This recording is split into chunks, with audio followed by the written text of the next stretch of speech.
Livro Paramahansa Yogananda, a autobiografia de um yogi contemporâneo. Capítulo 44. Com Mahatma Gandhi em Varda.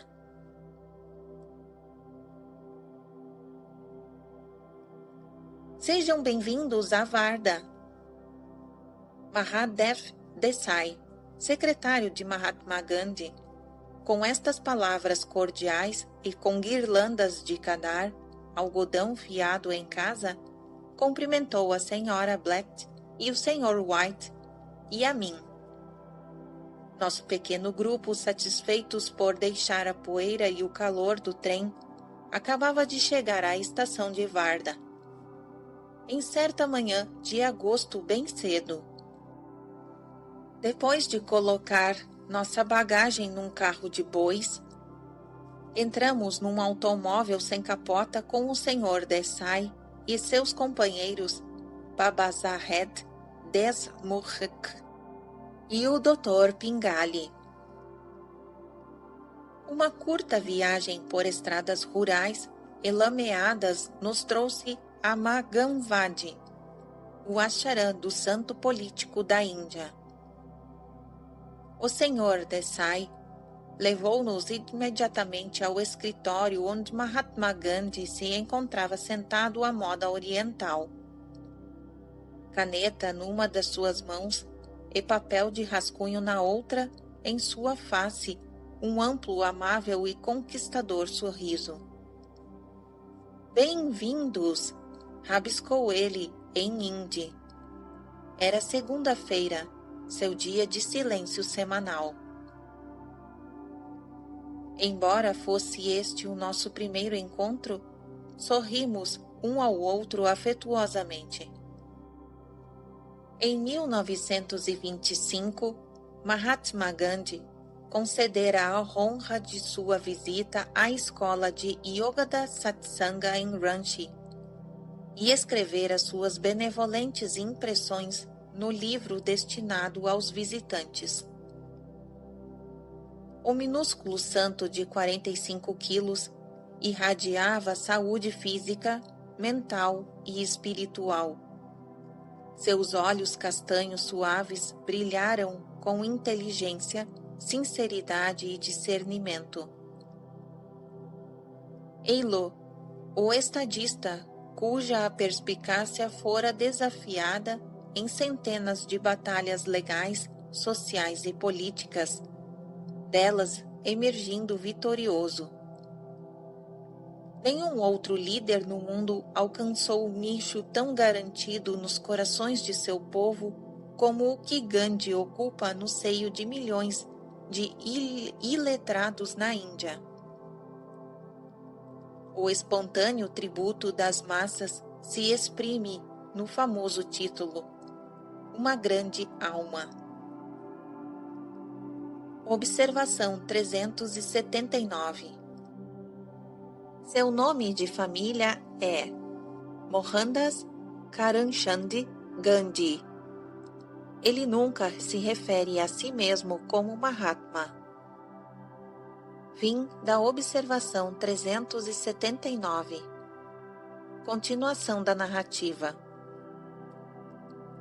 Por amor a eles unicamente, Gandhi limita sua roupa a uma espécie de tanga conhecida mundialmente através de caricaturas e símbolos de sua unidade com as multidões oprimidas que não podem vestir outra coisa.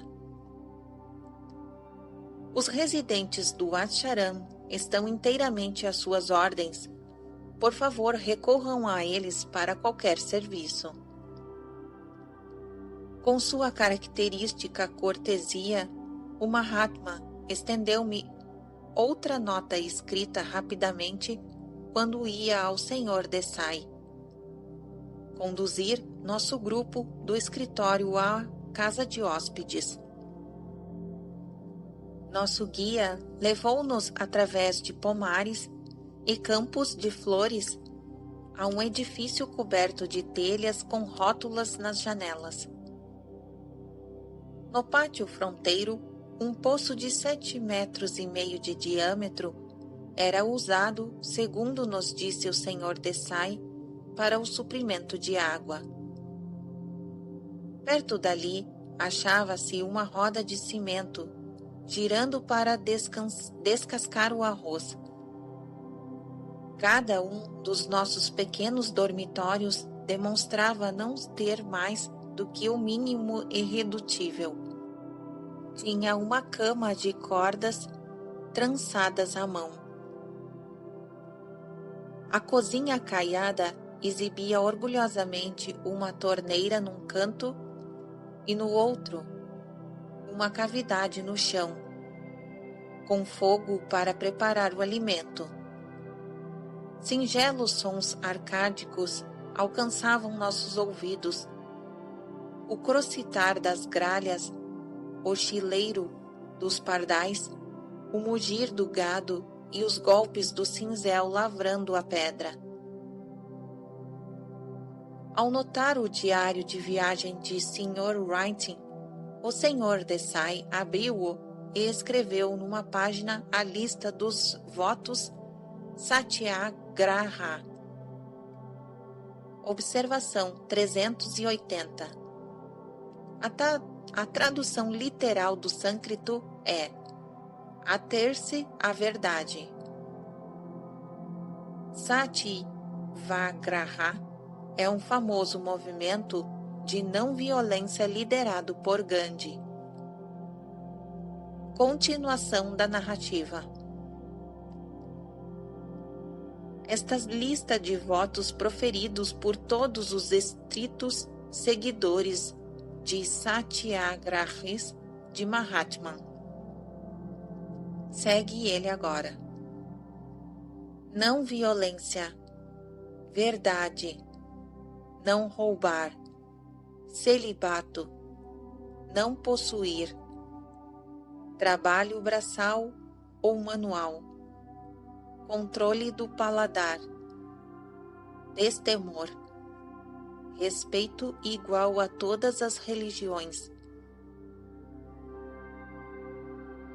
Chaoeste, uso dos produtos manufaturados no lar. Livrar-se do preconceito da intocabilidade dos párias. Estes 11 votos devem ser observados em espírito de humildade. O próprio Gandhi assinou esta página no dia seguinte, acrescentando-lhe a data de 27 de agosto de 1935.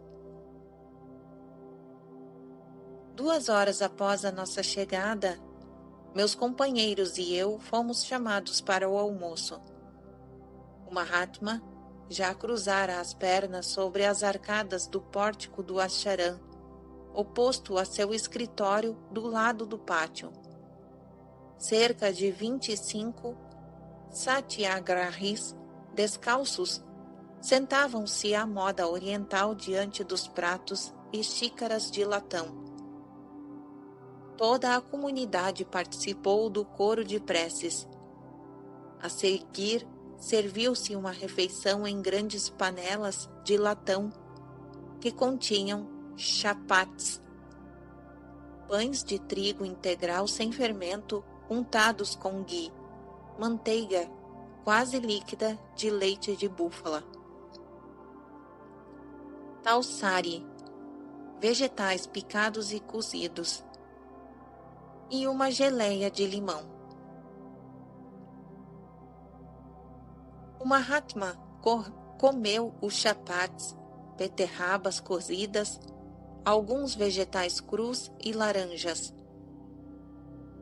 Ao lado do seu prato encontrava-se um monte de amaríssimas folhas de nim, notável depurativo do sangue.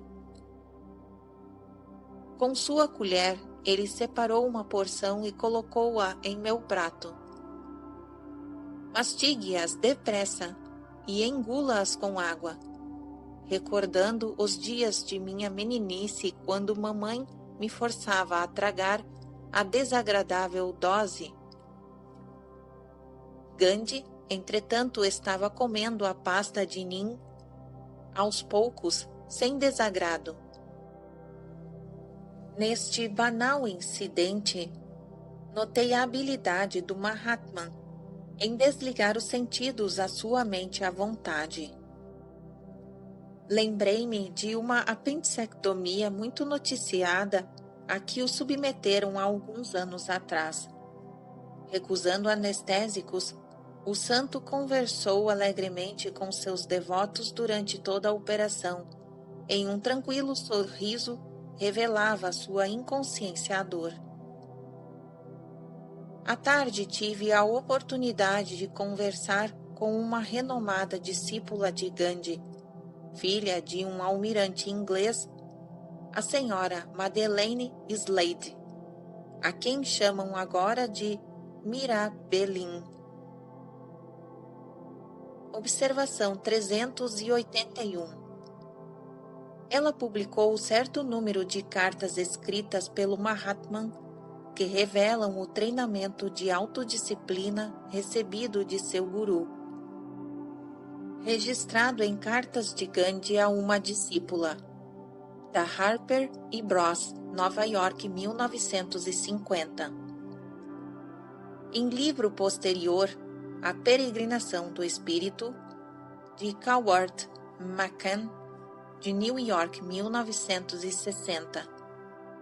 A senhorita Slade menciona numerosos visitantes que foram ver Gandhi em Varda.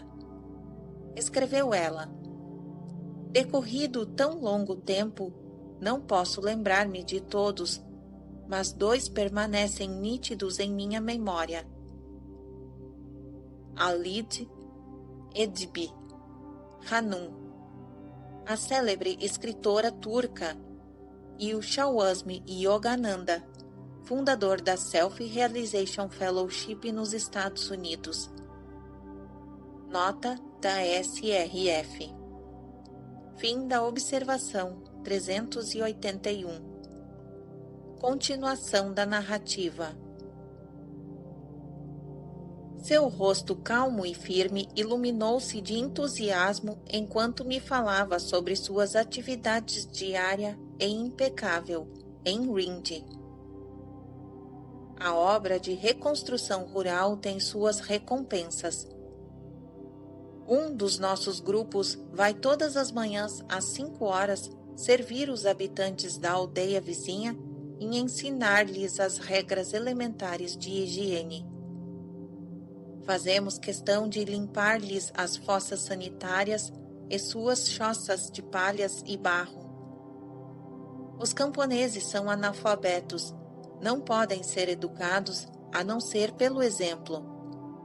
Ela riu jovialmente.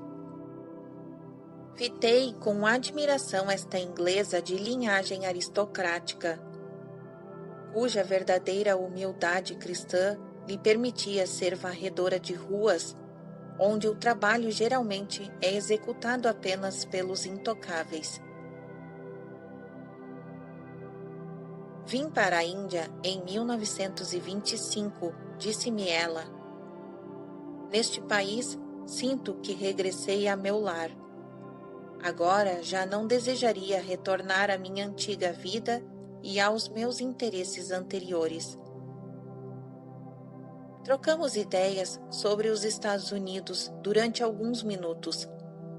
Disse ela: sempre me agrada e me surpreende encontrar em muitos americanos que visitam a Índia profundo interesse por assuntos espirituais. Observação 382. A senhorita Slade fez-me recordar outra distinta mulher ocidental, a senhora Margaret Woodrow Wilson, filha mais velha do grande presidente norte-americano. Encontrei-a em Nova York. Ela mostrou intenso interesse pela Índia. Dirigiu-se mais tarde a Pondicherry, onde passou os últimos 5 anos de sua vida venturosamente trilhando a senda da disciplina aos pés do iluminado mestre Sir Aurobindo Ghosh. Fim da observação 382. Continuação da narrativa.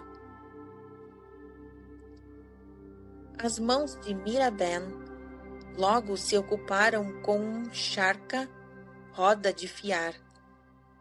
Graças aos esforços do Mahatman, os charcas são agora onipresentes na Índia rural.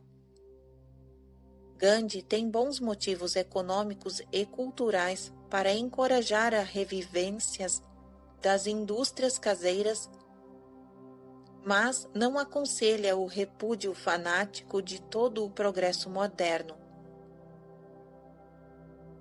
Maquinaria, trens, automóveis, telégrafos desempenham papéis importantes em sua prodigiosa vida. 50 anos de serviço público, dentro ou fora das prisões, lutando diariamente com detalhes práticos e duras realidades do mundo político, apenas aumentaram seu equilíbrio, amplitude das ideias, sensatez e apreciação humorística do singular espetáculo humano. Nosso trio deliciou-se com um jantar às 18 horas, como convidados de Babasaheb Deshmukh. Depois, às 19 horas, para a prece da noite, já estávamos de regresso ao ashram de Maganvadi. Subimos ao terraço superior, onde 30 satyagrahis formavam um semicírculo ao redor de Gandhi. Ele cruzara as pernas numa esteira de palha, com um antigo relógio de bolso espetado diante de si.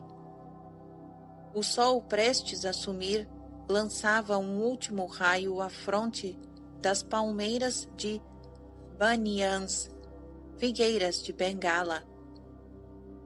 Os sussurros da noite e os trilhar dos grilos haviam começado. De pura serenidade era a atmosfera. Eu me sentia enlevado. Iniciou-se um canto solene sob a direção do Sr. Desai, com responsório do grupo, e a seguir leitura do Gita. O Mahatman propôs que eu fizesse a oração de encerramento. Que divina concordância de pensamentos e aspirações! E uma lembrança para sempre, a meditação na azoteia de Varda sob as primeiras estrelas. Às 20 horas pontualmente, Gandhi terminou o seu silêncio. Os trabalhos hercúleos de sua vida exigiam que ele dividisse seu tempo de minuto em minuto. Bem-vindo, Shawaz-Madhi. A saudação do Mahatma desta vez não se transmitia por meio de um papel.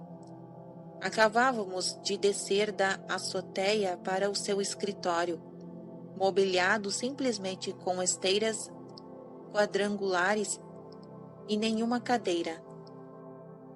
Também tinha uma mesa baixa com livros, papéis e algumas penas de escrever comuns.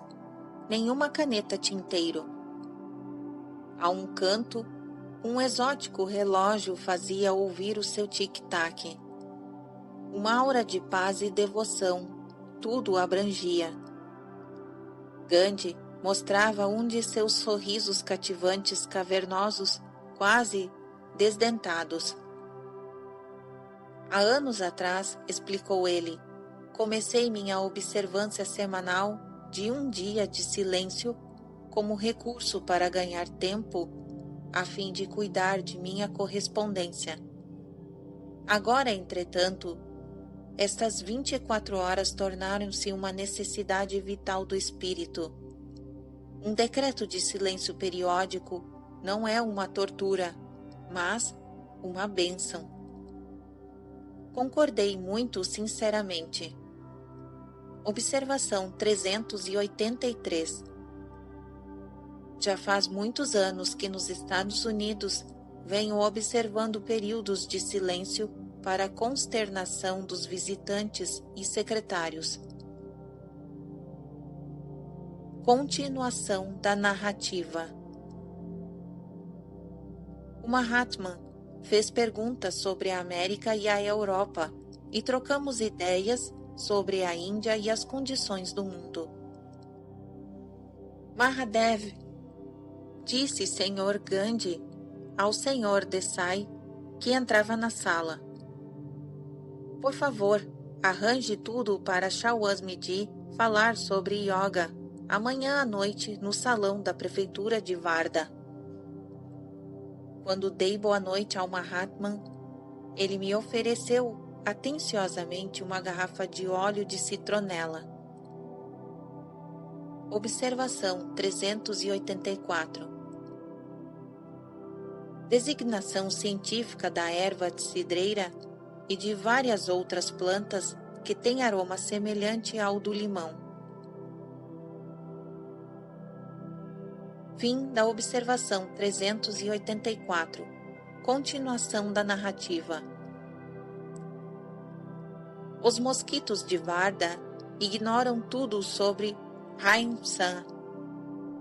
Shawasmiji, disse ele rindo.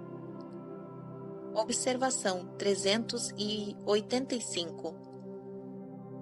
A palavra Ahimsa significa qualidade do que é inofensivo, não violência.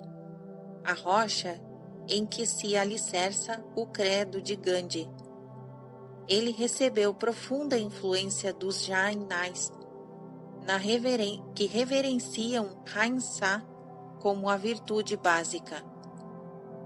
O Jainismo, uma seita do hinduísmo, definiu-se amplamente no século VI a.C., graças a Mahavira, contemporâneo de Buda.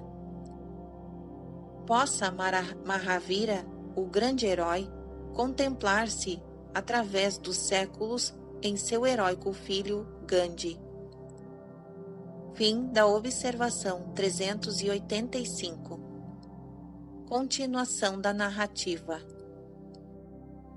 Na manhã seguinte, bem cedo, nosso pequeno grupo fez a primeira refeição, que consistiu em mingau de trigo integral com leite e melado. Às 10h30, fomos chamados ao pórtico do Ashram para almoçar com Gandhi e os Satyagradis.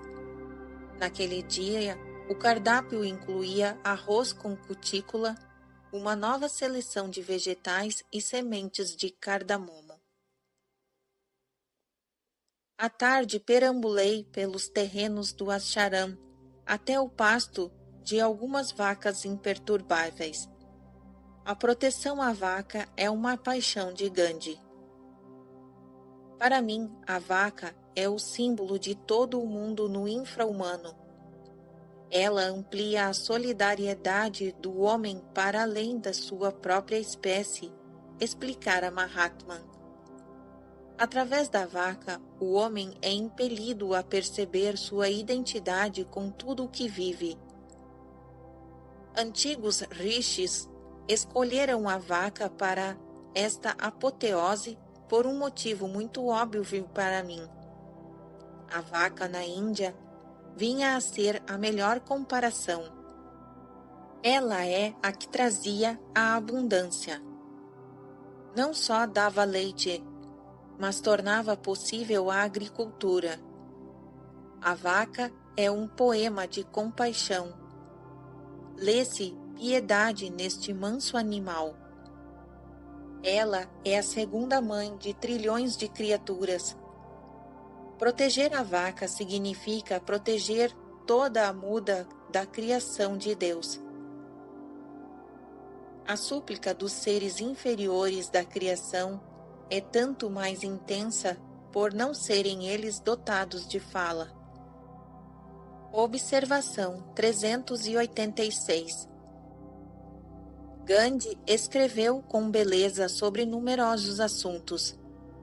Sobre a prece, disse: Ela nos recorda que somos desamparados sem apoio de Deus.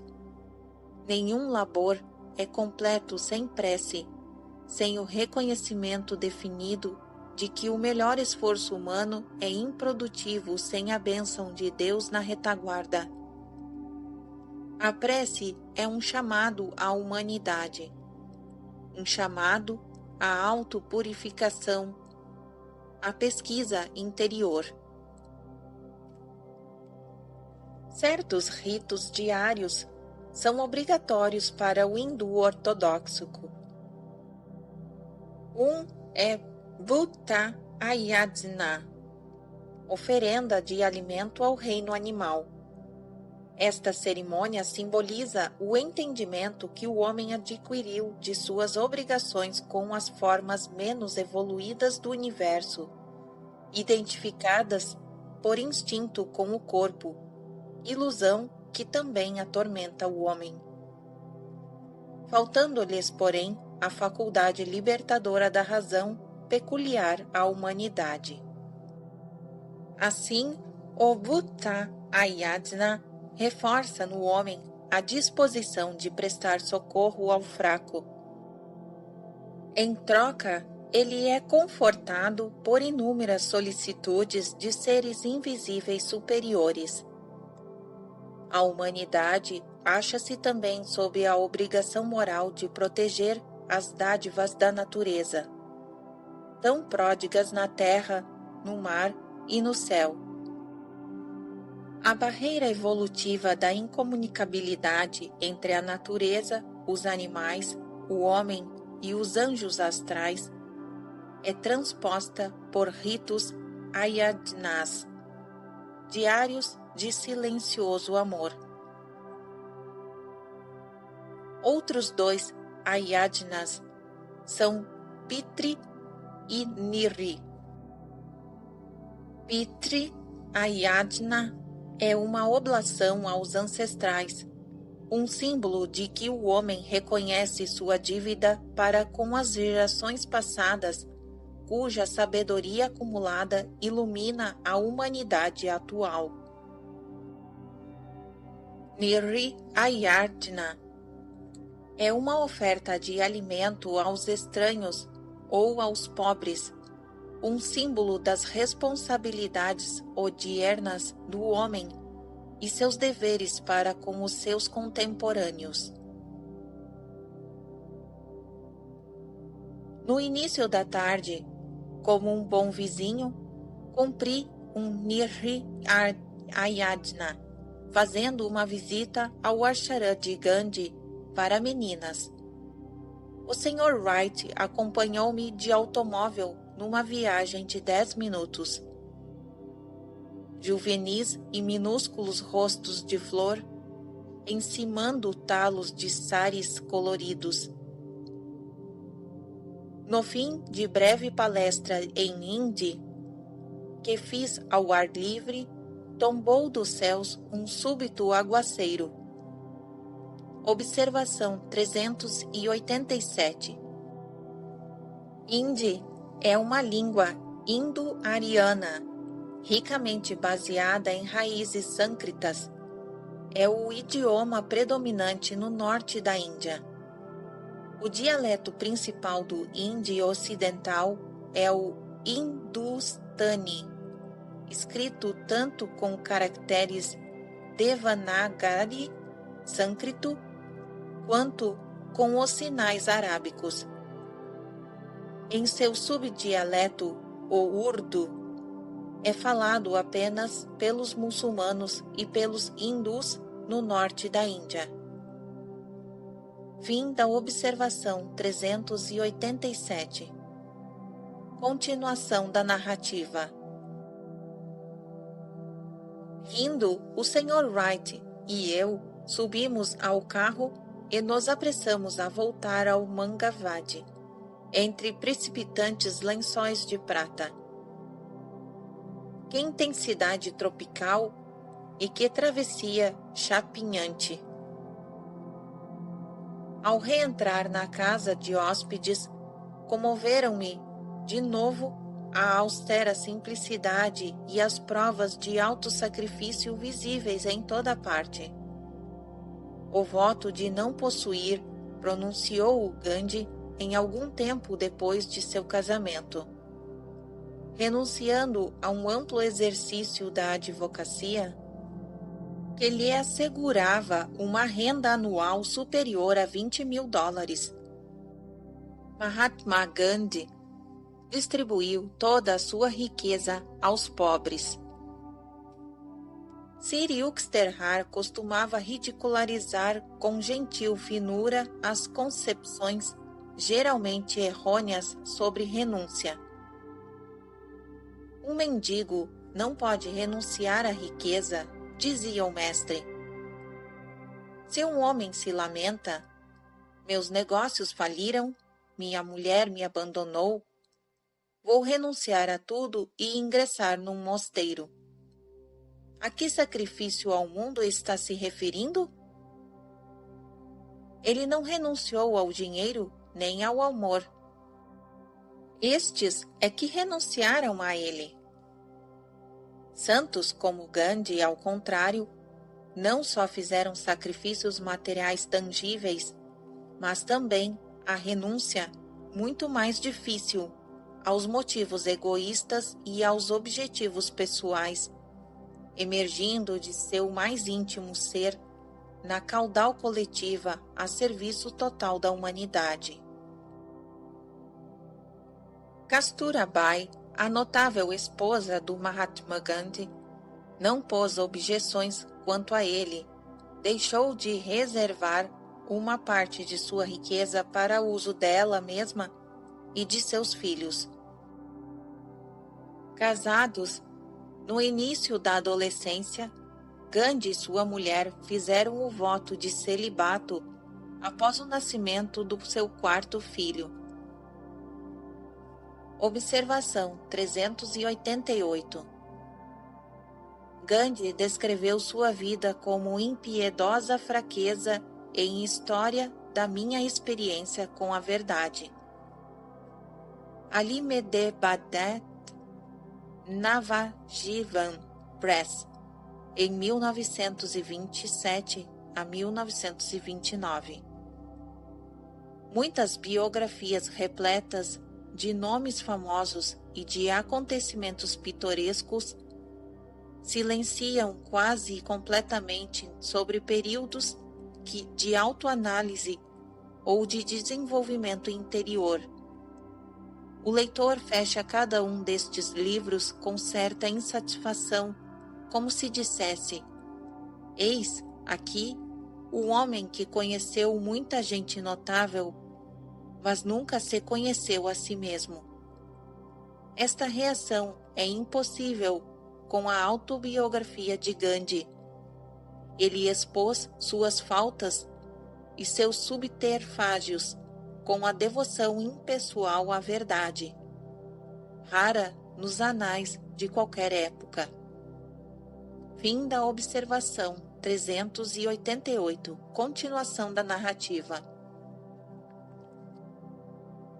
Heroína tranquila no intenso drama que tem sido sua vida em comum, Kasturabai tem seguido seu esposo nas prisões, partilhado seus jejuns de 3 semanas e arcado integralmente com seu quinhão nas intermináveis responsabilidades do marido. Ela prestou a Gandhi o seguinte tributo: agradeço-lhe por haver tido o privilégio de ser sua colaboradora e companheira na vida.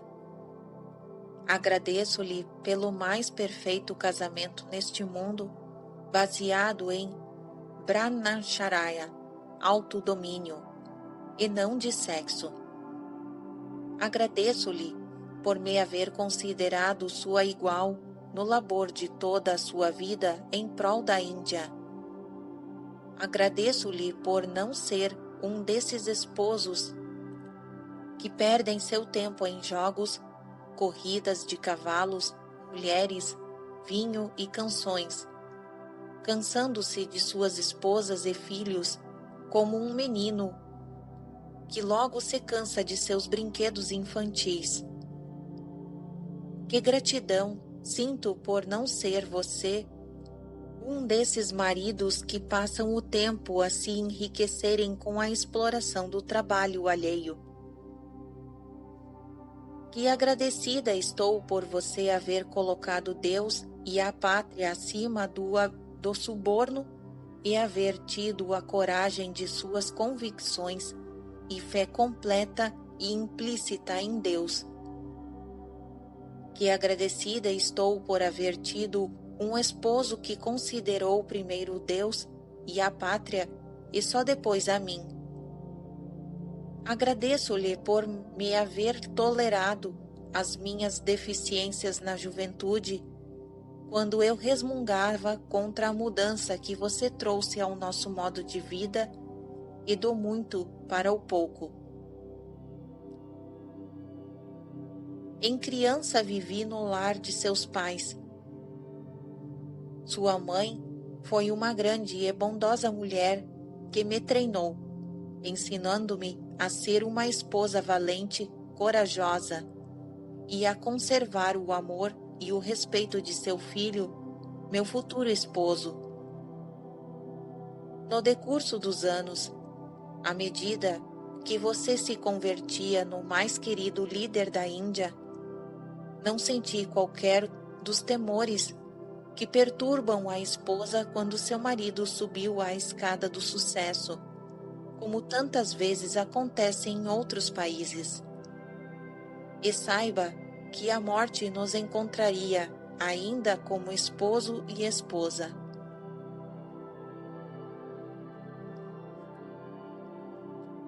Durante anos, Kasturabai exerceu as funções de tesoureira, gerindo os fundos públicos que o idolatrado Mahatma Gandhi é capaz de levantar aos milhões. Narraram-se muitas histórias humorísticas nos lares da Índia sobre o nervosismo dos maridos quando suas esposas usam joias. Vão ouvir pregações de Gandhi. A magia da linguagem de Mahatma Gandhi, suplicando pelos oprimidos, enfeitiça os braceletes de ouro e os colares de brilhantes que saltam dos pescoços e braços das mulheres de fortuna para a cesta das coletas. Certo dia, a tesoureira pública Kasturabai não pôde prestar contas do desembolso de 4 rúpias. Quando Gandhi publicou pontualmente o balancete, inexorável assinalou o débito de 4 rúpias, atribuindo-o à sua esposa. Frequentemente narrei este caso às minhas classes de estudantes norte-americanos.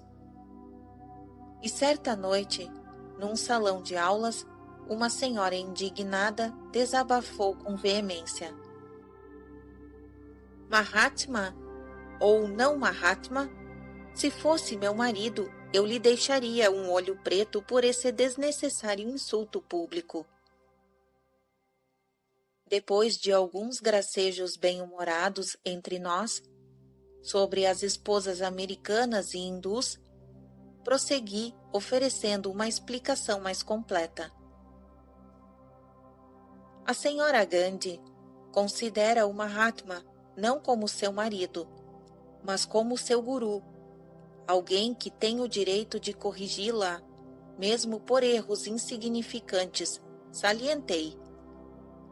Algum tempo depois da repreensão pública de Kasturabai, Gandhi foi condenado à prisão sob acusação política. Quando ele calmamente dava adeus a Kasturabai, ela lhe caiu aos pés, dizendo com humildade: Mestre, se alguma vez o ofendi, por favor, perdoe-me.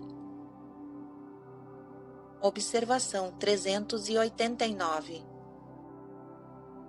Kasturabai Gandhi morreu na prisão de Poona em 22 de fevereiro de 1944. Gandhi que em geral não se emociona, chorou silenciosamente. Pouco depois, os admiradores de Kasturabai sugeriram criar em sua honra um fundo in memoriam. 12.500.000 rúpias, quase 4 milhões de dólares, literalmente choveram de todos os cantos da Índia. Gandhi providenciou para que este capital fosse aplicado na assistência social às mulheres e crianças das aldeias. Fim da observação 389. Continuação da narrativa. Ao escritório do santo, que assim pudera fazer de sua própria esposa uma discípula inabalável, milagre raro. Compareci às 3 horas daquela tarde em Varsília, para um encontro previamente marcado. Gandhi levantou os olhos para mim com um sorriso inesquecível. Mahatmaji, disse eu, enquanto cruzava as pernas sobre a esteira sem almofadas, por favor, dê-me sua definição de Ahimsa. Evitar danos a qualquer criatura viva, em pensamento ou ação, é um belíssimo ideal. O mundo, porém, perguntará sempre: é permitido matar uma cobra para proteger uma criança? Ou em defesa própria? Eu não poderia matar uma cobra sem violar 2 de meus votos: destemor e não matar. Eu tentaria antes, internamente, acalmar a cobra com vibrações de amor. Não posso absolutamente rebaixar meus princípios para ajustá-los às circunstâncias. E acrescentou, em sua encantadora franqueza: devo confessar que eu não poderia continuar serenamente esta conversa se uma víbora aparecesse diante de mim. Notei em sua mesa diversos livros ocidentais muito recentes sobre regimes alimentares. Sim, a dieta é importante no movimento Satyagraha. Como em qualquer outro lugar, disse ele, esboçando um sorriso. Porque advogo a continência completa para os satyagrahis, estou sempre tentando descobrir o melhor regime alimentar para o celibatário. Deve-se vencer o paladar antes de poder controlar o instinto de procriação.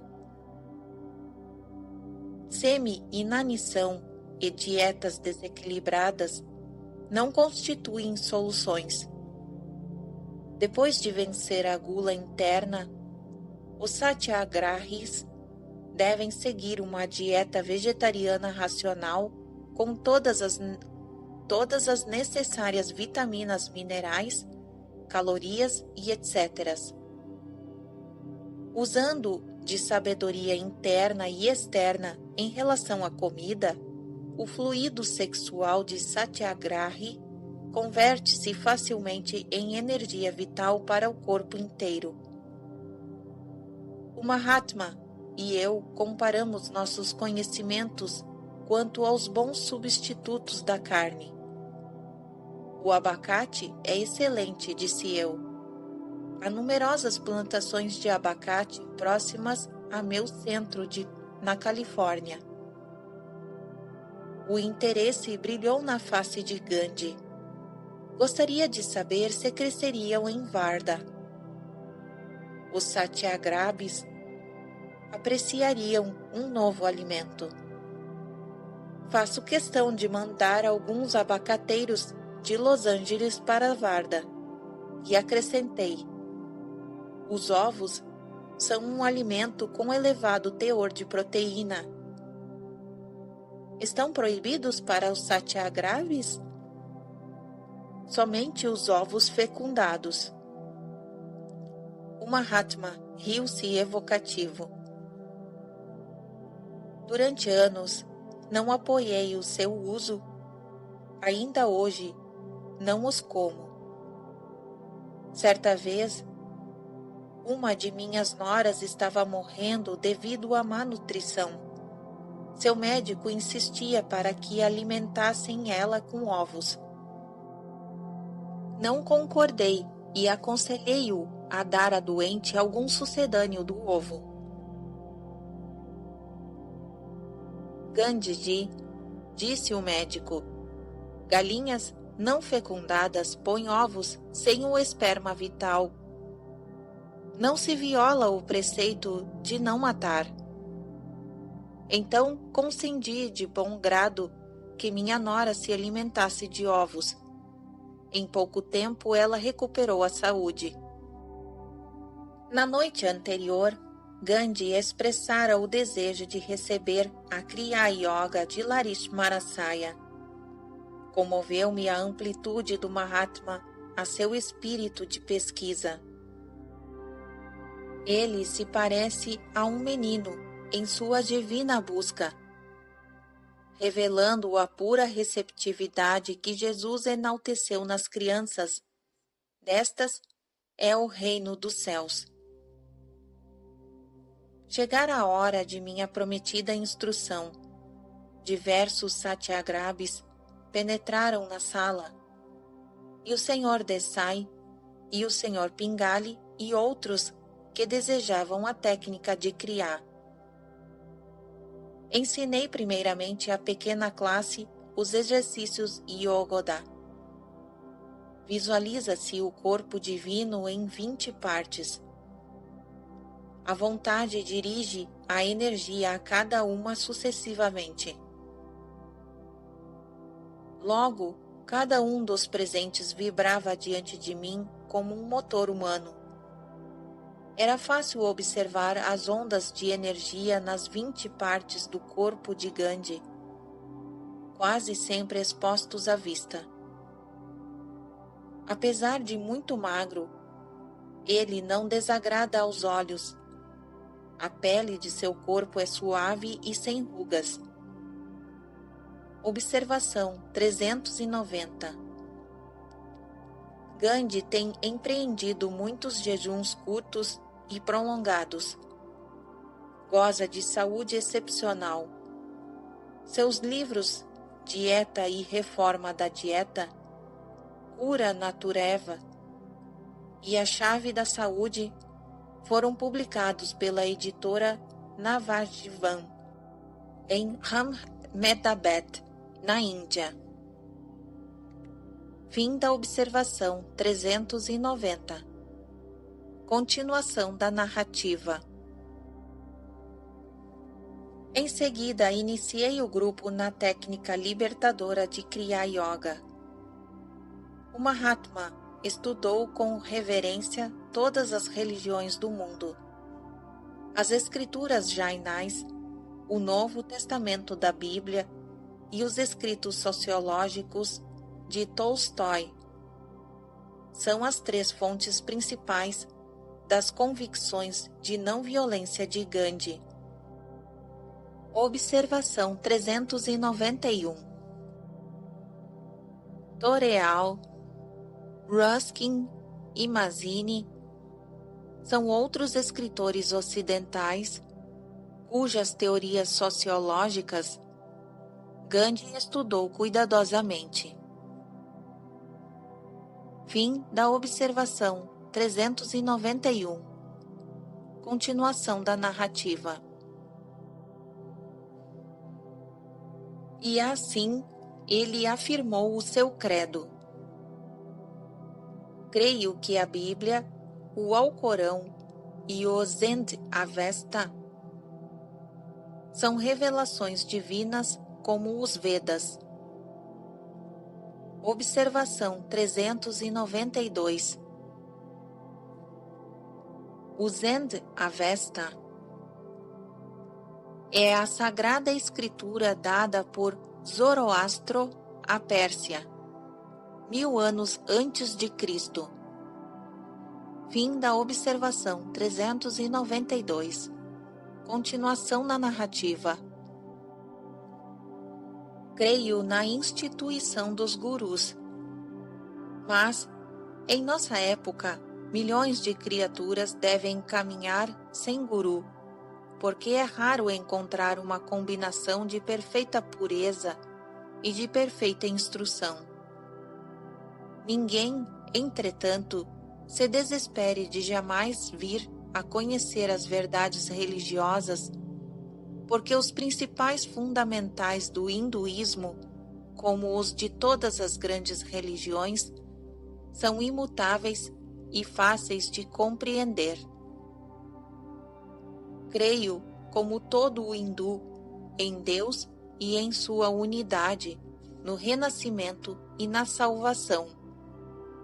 Meus sentimentos pelo hinduísmo já são tão indescritíveis como os que tenho por minha própria esposa.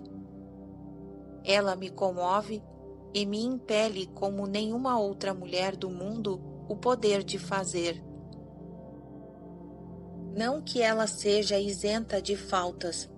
Ousaria dizer que ela possui muito mais faltas do que vejo. Mas, entre nós, existe o sentimento de um vínculo indissolúvel. Sinto o mesmo pelo hinduísmo, com todas as suas faltas e limitações.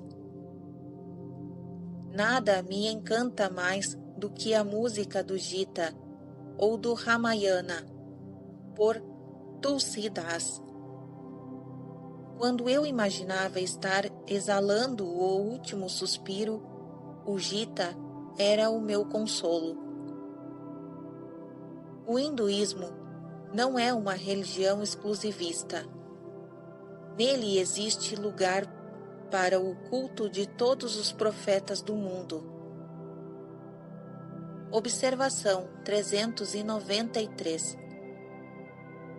Características ímpar do hinduísmo entre as religiões do mundo é a sua derivação, não de um único grande fundador, mas das épocas eternas.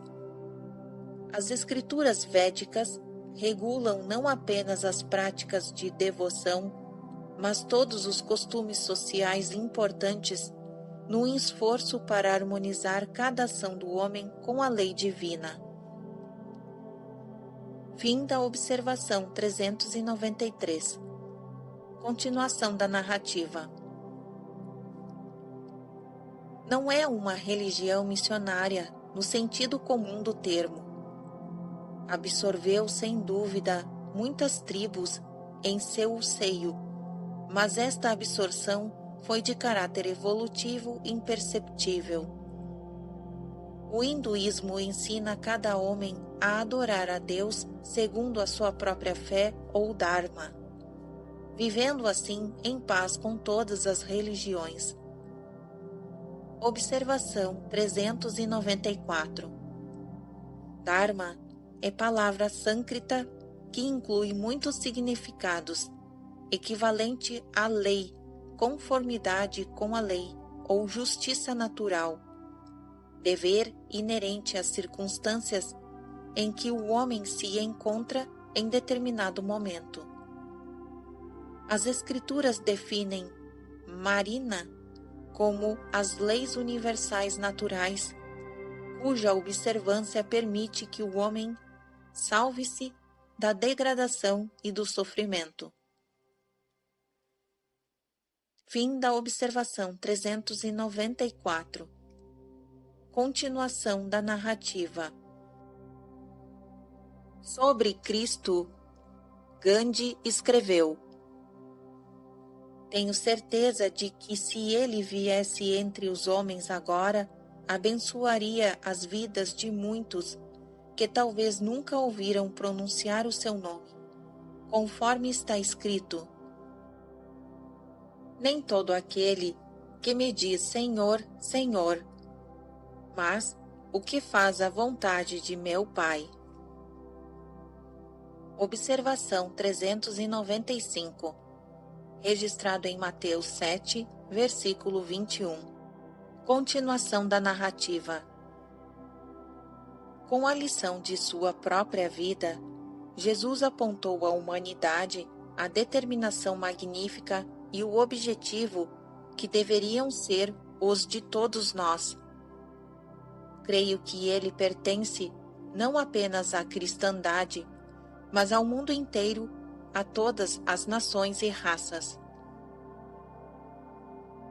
Em minha última noite, em Varda, falei ao público que fora convocado pelo Sr. Desai no salão da prefeitura local. No recinto e até no peitoral das janelas aglomeravam-se cerca de 400 pessoas, reunidas para ouvir minha palestra sobre yoga. Expressei-me primeiramente em hindi e depois em inglês. Nosso pequeno grupo retornou ao ashram em tempo de dirigir um olhar de boa noite ao Mahatma, absorto em sua correspondência e em sua paz. Ainda era noite quando me levantei às 5 horas. A vida da aldeia começava a animar-se. Primeiro, um carro de bois à porta do ashram, depois um lavrador com sua pesada carga equilibrada precariamente na cabeça. Terminada a primeira refeição, nosso trio procurou Gandhi para os pranams de despedida. O santo levanta-se às 4 horas para a sua prece matutina. Mahatma-ji, adeus. Ajoelhei-me para tocar-lhe os pés. Sob sua guarda, a Índia não corre perigo. Anos transcorreram após o idílio de Varda. A terra, os oceanos e os céus escureceram com o mundo em guerra. Sozinho entre grandes líderes, Gandhi ofereceu às forças armadas a alternativa prática da não-violência.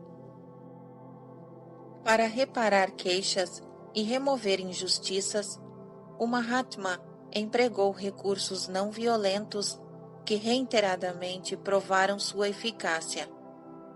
Sua doutrina ele a expõe nestes termos: verifiquei que a vida persiste em meio à destruição. Deve existir, portanto, uma lei superior à da destruição. Unicamente sob essa lei se poderá conceber a sociedade organizada e a vida digna de ser vivida. Se essa é a lei da existência, devemos praticá-la na rotina diária. Sempre que houver guerras, sempre que nos defrontarmos com um oponente, conquistar pelo amor. Descobrir que a lei do amor tem correspondido com amor em minha própria vida, enquanto a lei da destruição me deixaria só. Na Índia, tivemos a prova ocular da operação desta lei, na mais ampla escala possível. Não proclamo que a não-violência tenha penetrado nos corações dos 360 milhões de habitantes da Índia, mas proclamo sim que em tempo incrivelmente curto penetrou mais fundo que qualquer outra doutrina. Para atingir o estado mental de não violência, exige-se um treinamento demorado e rigoroso. É uma vida de disciplina como a vida do soldado. Alcança-se o estado perfeito quando a mente, o corpo e a palavra consumam sua coordenação. Todo problema evoluirá para uma solução se decidirmos fazer da lei da verdade e da lei não violência a lei da vida. A marcha inflexível dos acontecimentos políticos mundiais salienta inexoravelmente a verdade que sem visão espiritual, um povo perece. A ciência, se a religião não o fez, despertou na humanidade um obscuro senso de insegurança e até da insubstancialidade de todas as coisas materiais. Para onde, em verdade, poderá o homem ir agora, senão para a sua fonte e origem, o espírito dentro do próprio ser humano? Consultando a história, pode-se declarar que o uso das forças brutas nunca se resolveu um só dos problemas do homem. A Primeira Guerra Mundial, para arrepio da terra, produziu uma bola de neve de pavoroso karma que, aumentando, converteu-se na Segunda Guerra Mundial. Somente o calor da fraternidade pode derreter a atual e gigantesca bola de neve de karma sanguinário, ou, do contrário, avolumando-se, ela provocará a Terceira Guerra Mundial. Pecaminosa, não Santíssima Trindade do século XX. O uso da lógica da selva, em vez do raciocínio humano, para liquidar com disputas, fará o planeta regredir a uma selva. Já que não são irmãos na vida, então se fazem irmãos na morte violenta. Não foi para semelhante ignomínia que Deus amorosamente permitiu ao homem descobrir a liberação das energias atômicas? A guerra e o crime não compensam. Os bilhões de dólares que se envolveram no rumo de uma bomba explodida, convertida em nada, teriam sido suficientes para construir um mundo melhor, livre de quase todas as enfermidades e absolutamente livre de pobreza. Não uma terra de medo, caos, fome, peste e dança macabra, mas uma terra sem fronteiras de paz, prosperidade e conhecimentos de crescente amplitude. O apelo de Gandhi à não violência fala à suprema consciência do homem. Que as nações não mais sejam as aliadas da morte, mas da vida, não da destruição, mas da construção, não do ódio, mas dos milagres criadores do amor. Ensina o Mahabharata. Deve-se perdoar qualquer ofensa. A continuação das espécies tornou-se possível graças à capacidade humana de perdoar. O perdão é santidade. Pelo perdão, o universo se mantém coeso. O perdão é a força dos fortes. O perdão é sacrifício. O perdão é a tranquilidade da mente. Perdão e doçura são qualidades de quem é o Senhor de si mesmo. Representam em virtude imperecível. A não-violência é o fruto natural da lei de perdão e amor. Gandhi proclamou: se for necessário perder uma vida numa batalha justa, deve-se estar preparado como Jesus para derramar o próprio sangue, não o dos outros. E por fim, haverá menos sangue vertido no mundo. Algum dia, uma epopeia será escrita sobre os Satyagrahis da Índia, que resistiram ao ódio com o amor, à violência com a não violência, e se deixaram impiedosamente assassinar em vez de empunhar armas.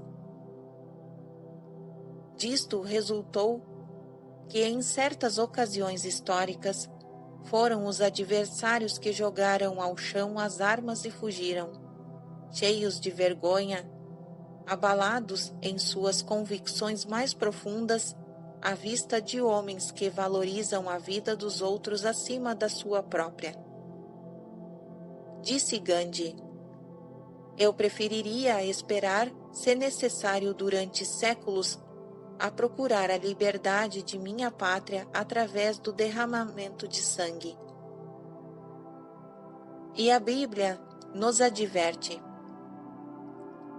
todos os que empunharem a espada morrerão pela espada. Observação 396, registrado em Mateus 26, versículo 52. Esta é uma das numerosas passagens bíblicas das quais se infere necessariamente a reencarnação do homem. Muitas das complexidades da vida somente são explicáveis quando o homem compreende a lei kármica da justiça. Fim da observação 396. Continuação da narrativa. Mahatma Gandhi escreveu: denomino-me nacionalista, mas meu nacionalismo é tão amplo como o universo. Inclui a sua vastidão todas as nações da Terra. Observação 397. Que o homem não se ufane por amor a seus pais, mas antes que se ufane por amor à sua espécie. Provérbio persa. Fim da observação 397. Continuação da narrativa. Meu nacionalismo inclui o bem-estar do mundo inteiro. Não desejo que minha Índia se levante das cinzas de outras nações. Não quero que a Índia explore um único ser humano.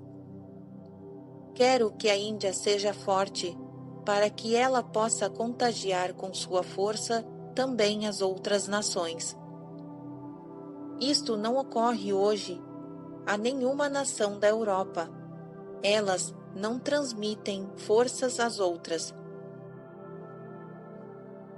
O presidente Wilson mencionou os seus belos 14 pontos, mas disse: afinal, se este esforço nosso para atingir a paz vier a fracassar, temos nossas armas para recorrer de novo a elas.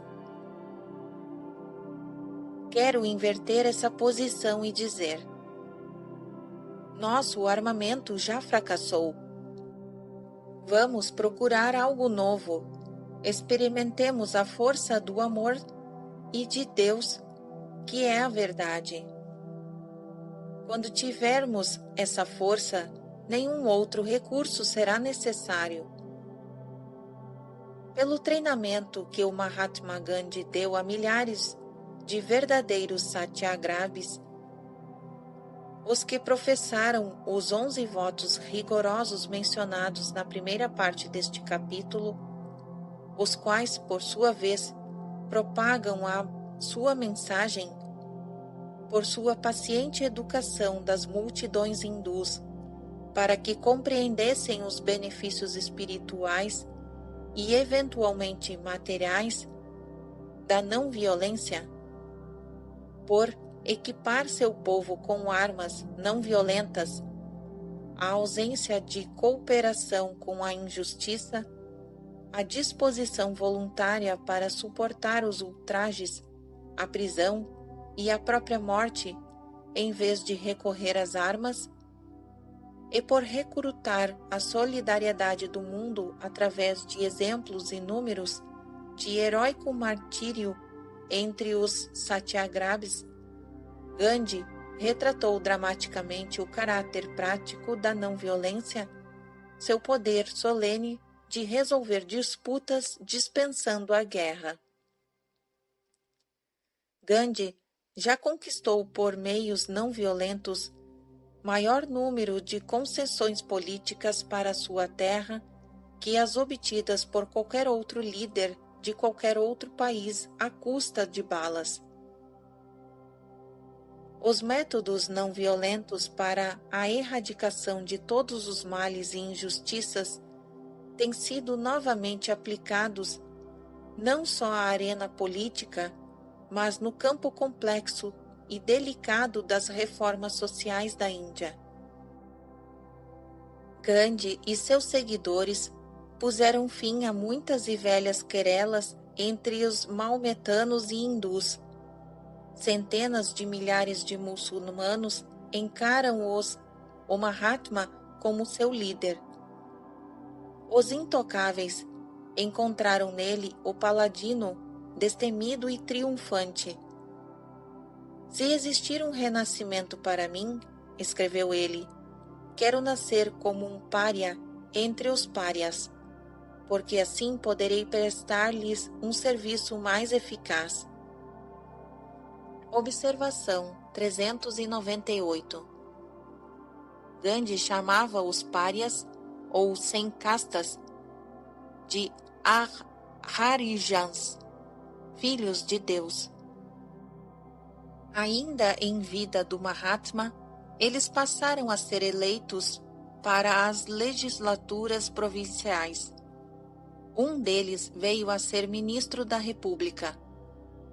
Foram os jejuns de Gandhi que provocaram esse progresso. Com um jejum, templos famosos da ortodoxia hindu, bem como as universidades, abriram suas portas aos chamados intocáveis. Quanto à reforma agrária, Gandhi advoga doações voluntárias de terras.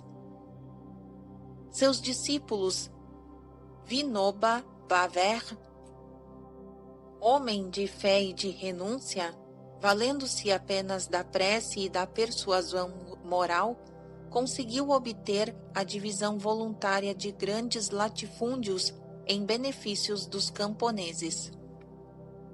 Fim da observação 398. Continuação da narrativa. O Mahatma é, em verdade, um grande alina. Entretanto, os que tiveram o discernimento de conferir-lhe este título foram milhões de analfabetos.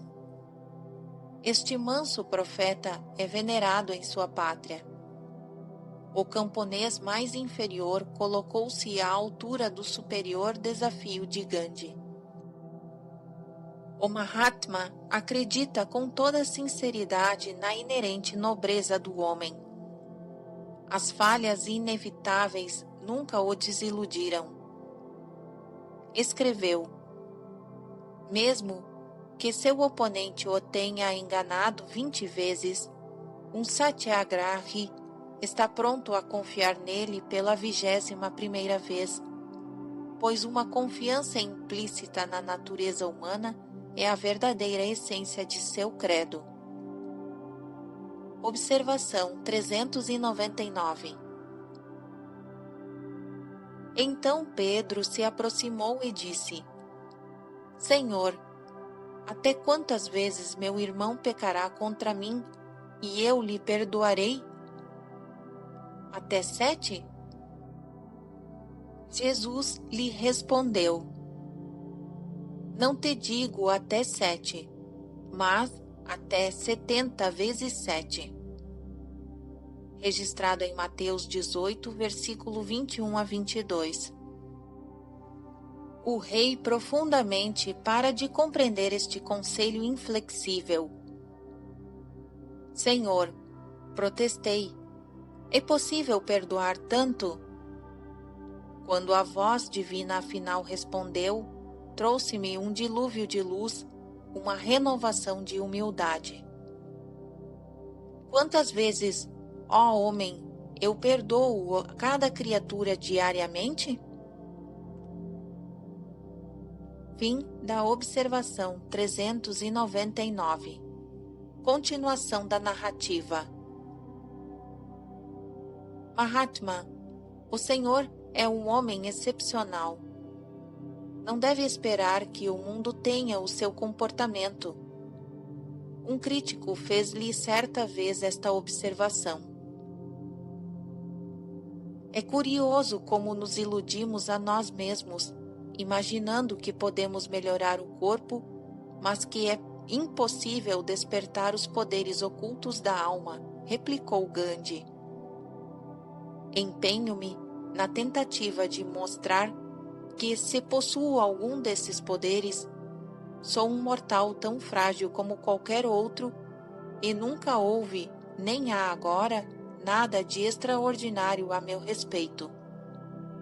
Sou um simples indivíduo sujeito a errar como qualquer companheiro mortal.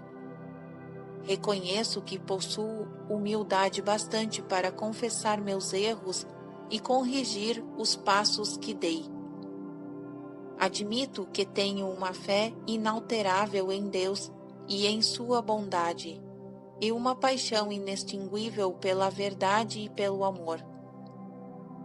Mas não é isso o que toda pessoa tem latente em si? E acrescentou: se podemos fazer novas descobertas e invenções no mundo dos fenômenos, devemos declarar nossa falência do domínio espiritual?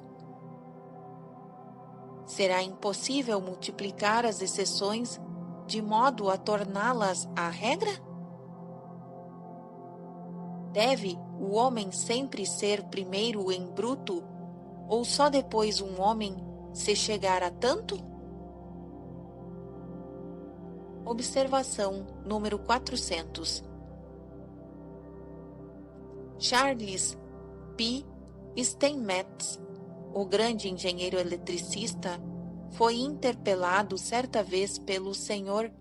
Roger Babson. Em que rumo a pesquisa científica encontrará maior desenvolvimento dentro dos próximos 50 anos? Steinmetz respondeu: penso que a maior descoberta será feita no campo da espiritualidade. Aí estão forças, e a história nos ensina claramente que tiveram a maior influência no desenvolvimento dos homens.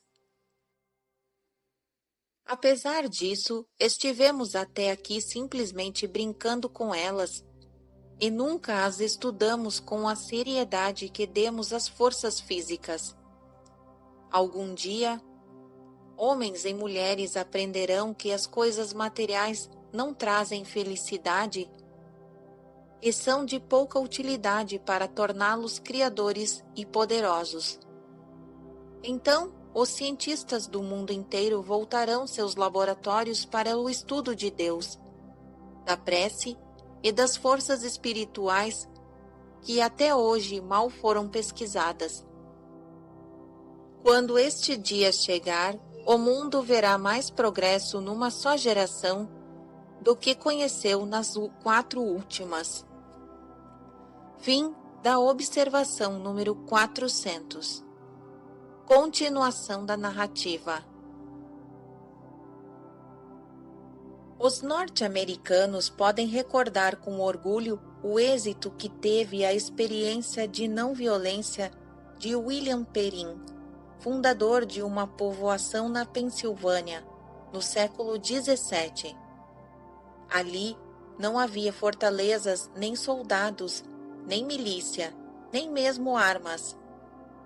Em meio às selvagens guerras de fronteiras e às carnificinas que repetidamente ocorriam entre os novos colonos e os peles vermelhas, só os quáqueres da Pensilvânia nunca foram molestados. Outros foram assassinados, outros foram massacrados. Eles, porém, continuavam a salvo. Nenhuma mulher quáquere foi assaltada, nenhuma criança quáquere foi morta, nenhum homem quáquere foi torturado. Quando os quáquere, afinal, foram obrigados a renunciar ao governo do estado, rebentou uma guerra e houve colonos da Pensilvânia assassinados. Mas só 3 quakers foram mortos, aqueles que chegaram ao extremo de renegar a sua fé com o porte de armas defensivas. O recurso à força na Primeira Grande Guerra não trouxe a tranquilidade, assinalou Franklin Roosevelt. A vitória e a derrota foram igualmente estéreis. O mundo deveria ter aprendido essa lição. Ensinou Latsoe. Quanto mais armas de violência, mais miséria para a humanidade. O triunfo da violência culmina num festival de luto. Estou lutando pela paz do mundo e por nada menos que a paz, declarou Gandhi. Se o movimento indiano alcançar êxito nas bases não violentas de Satyagraha, dará um novo significado ao patriotismo. E sei que posso dizer isto com inteira humildade, um novo significado à própria vida. Reflita o Ocidente antes de rejeitar o programa de Gandhi como o de um sonhador pouco prático nesta definição de Satyagraha dada pelo mestre da Galileia. Ouviste que foi dito, olho por olho e dente por dente. Mas eu vos digo, não resistais ao mal com o mal, mas a quem vos bater a face direita, oferece também a esquerda. A época de Gandhi prolongou-se com a bela precisão do metrônomo cósmico até a metade de um século já desolado e devastado por 2 guerras mundiais. Uma divina caligrafia aparece no muro de granito de sua vida, uma advertência contra mais derramamento de sangue entre irmãos. O Mahatma Gandhi visitou Yoga Satsanga Brahmancharya Vidyalaya, escola secundária com treinamento de yoga em Ranchi, na Índia. Amavelmente escreveu as palavras acima no livro dos visitantes. Eis a tradução. Este instituto deixou profunda impressão em minha mente. Nutro grandes esperanças de que esta escola venha a incentivar dentro em breve o uso prático da roda de fiar. Assinado Mohandas Gandhi, 17 de setembro de 1925. Mahatma Gandhi, in memoriam. Ele era, no verdadeiro sentido, o pai da nação, e um desvairado o assassinou. Centenas de milhões se lamentaram porque a luz se apagou. A luz que brilhou neste país era lima-luz invulgar. Durante milênios, essa luz será visível em nossa terra e o mundo haverá fulgir. Assim falou o primeiro-ministro da Índia, Jawaharlal Nehru, logo após o assassínio de Mahatma Gandhi, em Nova Delhi, em 30 de janeiro de 1948. 5 meses antes, a Índia alcançara pacificamente a sua independência nacional. Terminara a obra do Mahatma, então com 78 anos. Ele sabia que sua hora estava próxima. Ava, traga-me todos os papéis importantes, disse ele à sua neta na manhã da tragédia. Devo responder hoje. Amanhã talvez seja tarde. Em numerosos trechos de seus escritos, Gandhi também insinuou que já conhecia o seu destino final. Quando moribundo, o Mahatma tombava lentamente ao solo com 3 balas em seu corpo frágil. E esgotado, ele ergueu as mãos no gesto tradicional de saudação hindu, o Pranam, concedendo silenciosamente o seu perdão. Artista ingênuo, como fora em todas as circunstâncias de sua vida, Gandhi veio a ser um artista supremo no instante de sua morte. Todos os sacrifícios de sua vida altruísta tornaram possível aquele derradeiro gesto de amor. Albert Einstein, em seu tributo ao Mahatma, escreveu: talvez as gerações vindouras dificilmente acreditem que alguém como ele, em carne e osso, tenha caminhado algum dia sobre a terra. Um despacho do Vaticano de Roma afirmava: o assassinato causou grande consternação aqui. Gandhi é pranteado como um apóstolo das virtudes cristãs.